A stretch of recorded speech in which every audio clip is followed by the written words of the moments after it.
Nugroho Noto Susanto, tulang punggung penulisan sejarah versi Orde Baru. Ditulis oleh Patrick Matanasi. Nugroho Noto Susanto adalah sejarawan paling berpengaruh, merumuskan narasi sejarah yang melawan PKI dan ikut mengharumkan nama Soeharto. Pada 1945, Nugroho Noto Susanto baru berusia 15 tahun. Meski masih remaja, dia telah tergabung dalam Badan Keamanan Rakyat (BKR) di Jakarta dan pernah menjadi tentara pelajar sebagai anggota dari Kompi Prapanca Batalion A MBT. Pengalaman masa gerilyanya seperti dicatat Apa dan Siapa Sejumlah Orang Indonesia, terbit tahun 1981, yang dinukilkan dalam kumpulan cerita pendek berjudul Hujan Kepagian. Karya fiksinya yang lain, Tiga Kota, juga terkait dengan Revolusi Indonesia. Putra dari ahli hukum Islam Profesor Noto Susanto ini kemudian masuk Fakultas Sastra Universitas Indonesia. Pada mulanya, ia mengambil jurusan Sastra Indonesia sampai tingkat sarjana muda, lalu melanjutkan kuliah di jurusan sejarah hingga tingkat sarjana. Semasa kuliah dia rajin menulis karya sastra dan pernah menjabat ketua senat Fakultas Sastra. Nugroho lulus pada tahun 1959 dan tahun berikutnya sempat mengambil semacam extension course dalam bidang filsafat sejarah di University of London. Dia kembali ke Indonesia ketika sedang rame-ramenya Trikora untuk mencaplok Papua. Nugroho lalu mengajar di alma maternya, jurusan sejarah Fakultas Sastra Universitas Indonesia, dan pernah pula menjadi ketua jurusan. Suhoki, aktivis 1966, dan salah satu pendiri mahasiswa pecinta alam Mapala UI, adalah salah satu mahasiswanya. Melawan narasi PKI, Nugroho kemudian ditarik Mayor Jenderal Abdul Haris Nasution ke Pusat Sejarah Angkatan Bersenjata Republik Indonesia, Pusjarah ABRI. Dia mau bergabung di lembaga itu karena kekagumannya kepada Nasution yang sangat peduli kepada sejarah Angkatan Darat, dan begitu prihatin dengan narasi sejarah yang diwacanakan Partai Komunis Indonesia (PKI). Saat itu Nugroho memang dikenal anti komunis. Ayahnya seorang Islam taat. Mungkin karena pengaruh ini, Nugroho mempunyai rasa was-was yang juga dirasakan banyak kaum muslim yang lain terhadap adanya kaitan antara komunisme dan ateisme. Tulis Catherine E. McGregor dalam Ketika Sejarah Berseragam, membongkar ideologi militer dalam menyusun sejarah Indonesia, terbit 2008 halaman 109. McGregor juga menyebut Nugroho mendorong tim riset sejarah Angkatan Darat bekerja cepat merampungkan dalam 3 bulan karya berjudul Sejarah Singkat Bersenjata Bangsa Indonesia, sebelum golongan PKI merilis versi mereka, halaman 111. Dalam buku tersebut, penulis utamanya adalah Mayor Jenderal Ahmad Yunus Mokoginta. Setelah G30S meletus di tahun 1965, Nugroho bersama timnya bekerja keras mengumpulkan bahan untuk menyusun suatu narasi bertajuk 40 Hari Kegagalan G30S 1 Oktober hingga 10 November. Sebagian besar dari narasi itu dicap sebagai versi propaganda Angkatan Darat.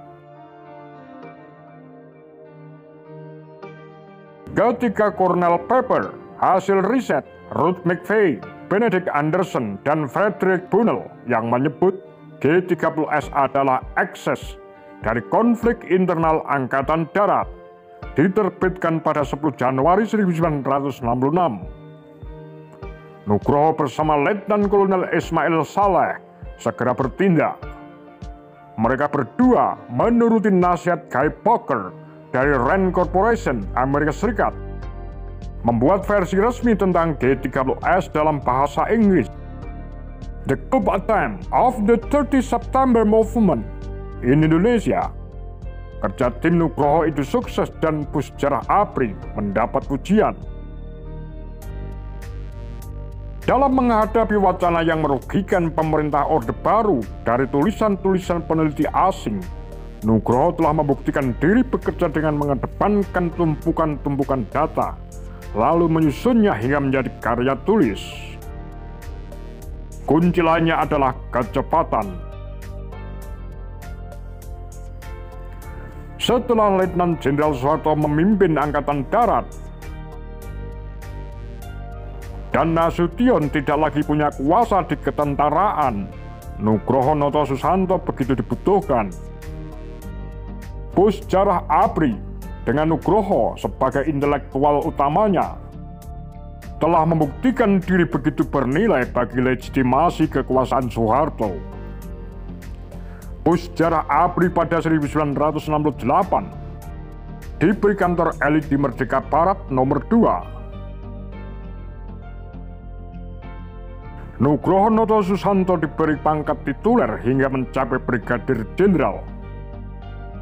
Di institusi tersebut, Nugroho pernah menjadi orang nomor 1. Kerja besar Nugroho masih terasa hingga zaman ini. Dalam penulisan sejarah di Indonesia, barangkali tidak ada satupun sejarawan yang pengaruhnya melebihi Nugroho Noto Susanto. Dia merupakan editor utama dalam penyusunan 6 jilid buku Sejarah Nasional Indonesia (SNI) yang masih menjadi rujukan hingga saat ini.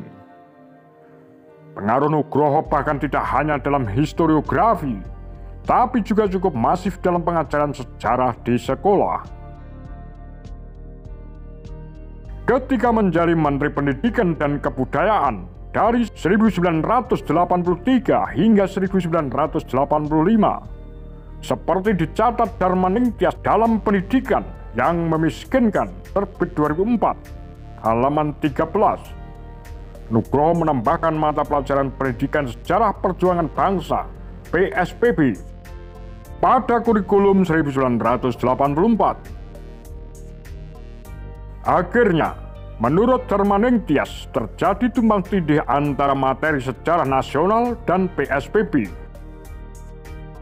Para sejarawan senior yang berbasis di Yogyakarta, di antaranya Sartono Kartodirjo dan G. Mujanto, menolak PSBB karena dianggap bermuatan politis dan sisi perjuangan yang ditonjolkan cuma perjuangan fisik bersenjata.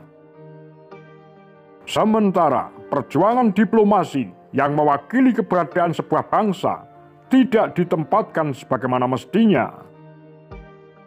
Bahkan pada jilid ke-6, Sejarah Nasional Indonesia dinilai memberi porsi yang terlalu besar kepada narasi sejarah Angkatan Darat kala memberantas PKI. PSBB memang seperti dimaksudkan untuk menyenangkan ABRI.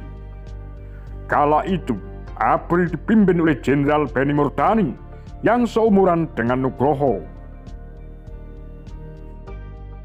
Nugroho Noto Susanto tak menyelesaikan masa jabatan sebagai Menteri Pendidikan dan Kebudayaan. Dia meninggal dunia pada Senin 13 Juni 1985 pada pukul 12.30 di rumahnya karena pendarahan otak akibat tekanan darah tinggi. Guru besar ilmu sejarah Fakultas Sastra Universitas Indonesia itu dimakamkan di Taman Makam Pahlawan, Kalibata, dan posisinya sebagai menteri digantikan oleh Fuad Hasan. Apa tanggapan Anda?